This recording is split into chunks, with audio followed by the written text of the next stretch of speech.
Why is it when we discuss today's great directors, today's visionaries, today's guys with an eye, why don't we discuss Rupert Sanders? Snow White and the Huntsman came out of nowhere, blew everyone away. Still the best on-screen dwarfs, Snow White and the Huntsman. Ghost in the Shell, probably the best anime adaptation we've ever seen. Movie, in my view, science fiction perfection. And we get The Crow. Here we go. Welcome to the internet. Quiet on the set. Camera speed. Sound production, take one. Action!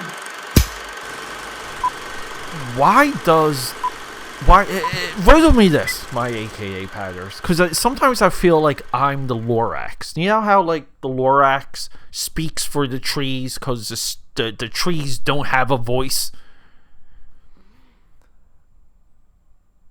We can approach The Crow from two positions. One of them is an audience position. We're the audience. We're going to sit down and we're going to watch a movie and be entertained. And number two, as an audience, we're going to sit down and watch something we're not familiar with and watch something new. I think the original Crow movie, the Miramax, Brandon Lee, all that stuff. Ernie Hudson, the Ghostbusters guys in that. Why don't people ever make that connection? The Ghostbusters guy talks to a ghost in The Crow. It's a crossover movie, right? That movie, I am on record of saying it's a perfect movie. But it does have leaps. It does have flaws. It's not quite there. I think it's a visceral experience. And then we get all of these sequels, right? People like to make fun of the sequels. We get a TV show, which is pretty cool, pretty solid. What it does with that idea. The idea of avenging a death wrapped around love, right? Your love for someone is so intense, you come back to avenge the death. If we sit down and watch the 2024 Crow, as an audience member, we're entertained. And I'm saying we because I have a feeling if you're listening, you probably thought I was going to bash this movie. And you want to hear me just trash it. Well, better luck tomorrow, buddy. If we don't know anything about The Crow, the mythology, the lore, the hook of the movie, we sit down and we watch this. We watch individuals who are broken and corrupt and they don't have a perfect life. The individuals in this movie, Eric, Zadia, or Shelley, right? Eric and Shelley, I'm sorry, are two focal points.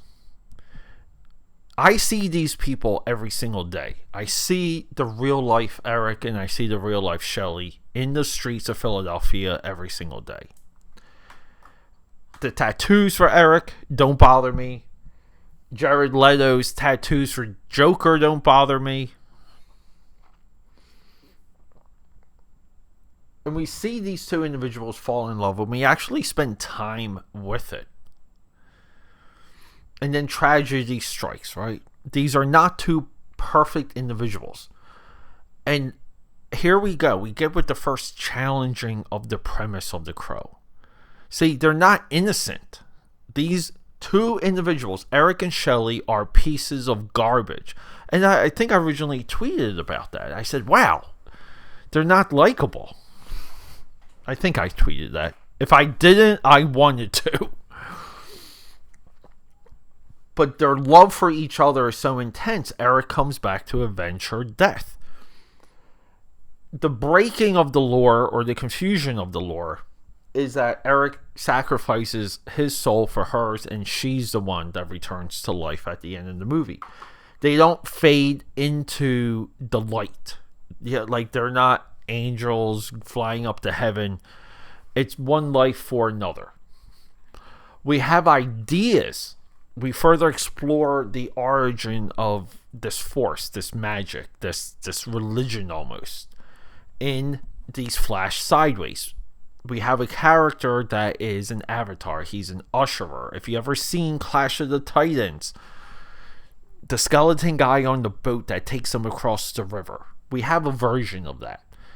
This is our exposition. This is how things are explained to us. We later learn that Eric is invincible. He can heal himself. But there's a price to be paid. So when Eric understands that, he gets back on his mission, because originally it's somewhat of a failure. Another part of the movie I enjoyed. And then the real criticism of this movie, and I do agree with it, the ending leaves a little bit of a question mark to how does this work? But at the end of the day, it's this guy putting everything on the line to sacrifice for a babe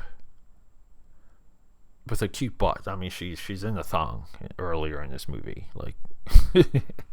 I don't know, AKA Powders. If we sit down and watch this as a movie, we are entertained. There's nods to all of the movies, to even some of the comic book work. This movie begins with the horse. If you guys have read the comic book, if you know the comic, you know how important the white horse is. This movie opens with that, where Eric is somewhat cursed from the beginning to have this fate. Who directed the original? Paul Pope, right? Was it Paul Pope? I am going to keyboard this loudly because I don't care. The Crow. Let's get it. It was Paul Pope, right? My apologies, Alex Proyas. This guy made comments. He made comments. Now, we love him for Dark City and The Crow. You guys hear me talk about Dark City a lot. Here's the thing. This guy, the 2002 Garage Days. I'm not familiar with this. I gotta see this movie. I gotta see that. Is it a documentary? I don't know. But Will Smith, I, Robot. Nicolas Cage, knowing 2016 Gods of Egypt. His true effort is Dark City. Because when The Crow came and went. And the Hot Topic world adopted the 1994 Crow, and it became an anthem. The soundtrack resonated. And there's a sequence in the 94 Crow. And I don't know why Proyas is making comments against this movie. But there's a sequence. It's a crow on top of a table. Brandon Lee kills everyone. We have music. We have flashing lights. We have blasting guns. He's underneath the table. He's on top of the table. It's one of the best action sequences anyone could ever wish to watch. And in this movie, we have a nod to it, but it's an opera sequence in an opera house, and it's just as good. It's actually visceral. It's nuts. It's bloody. It's scary. It's awesome, and we see it in the trailer. That's the selling point of this entire movie. I don't know why more people didn't show up just for that. Alex Proyas, okay? I, Robot. It resonates a little bit, knowing, which is a great movie, by the way. No one ever talks about knowing. We have Gods of Egypt. It's a good movie, too. He makes good movies. But his masterpieces are The Crow and Dark City. And Dark City was 1998. That's the last time that dude was an absolute weapon behind the camera. I'm not saying he's not talented. He's not. He doesn't have a vision. The Crow was made for $50 million. It looks like it's a $100 million movie. I feel like our boy Rupert Sanders here is getting downgraded. Ghost in the Shell budget $110 million. Snow White and the Huntsman budget $170 million against $400 million. Ghost in the Shell $110 against $169. AO. And we have The Crow 2024, $50 million against $221. I don't know, AKA Powders. I really feel like this movie got a really a disgusting reputation because people just get off on bashing things, not watching movies, not being critical, not even being thoughtful of someone's career arc and really what they're doing. Rupert Sanders has put together 3 solid genre pieces. Rupert Sanders has brought back The Crow in a way that people never thought possible. The Crow is a franchise that has been struggling, and people just want to add this to The Crow Salvation or Crow Dark Days or whatever the heck some of the other ones are called. Wait, hold up. It's Crow City, it's Crow, then it's Crow City of Angels, which is more of a direct sequel, Crow Salvation, and Crow Wicked Prayer. And then the TV show is Stairway to Heaven, right? There you go. I know my Crow. Comic book wise, guys, don't forget the comics never quite landed outside of the original Tundra. Kevin Eastman, the guy behind one half of the Teenage Mutant Ninja Turtles, he had a company called Tundra Publishing. They handled, I think, the first 2 issues of The Crow, and then it went to Kitchen Sink Press that finished the series because Tundra kind of went belly up relatively quick.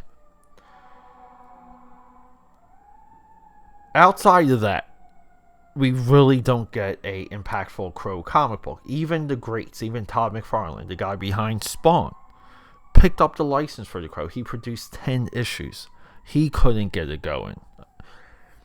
The Crow is the way it works. It's odd. It's odd that it worked that well as a comic book. It's odd that we got lucky with Brandon Lee and Alex Proyas and the music of the 94 Crow. This movie, the 2024 Crow, because I watched these things, the music selection is incredible. It's fantastic. So what do you guys, it's, again, guys, I'm for this movie. I'm for rewatching this movie. I think this movie is a film of the time. It looks like it exists in today's world. I love the city in this. It brings back the Batman. It brings back Seven. I love rainy, dreary, just horrible looking, desperate cities. It's that Detroit. I love it. I don't know, AKA Powders. I recommend The Crow. Go watch The Crow 2024. Okay, that's a wrap.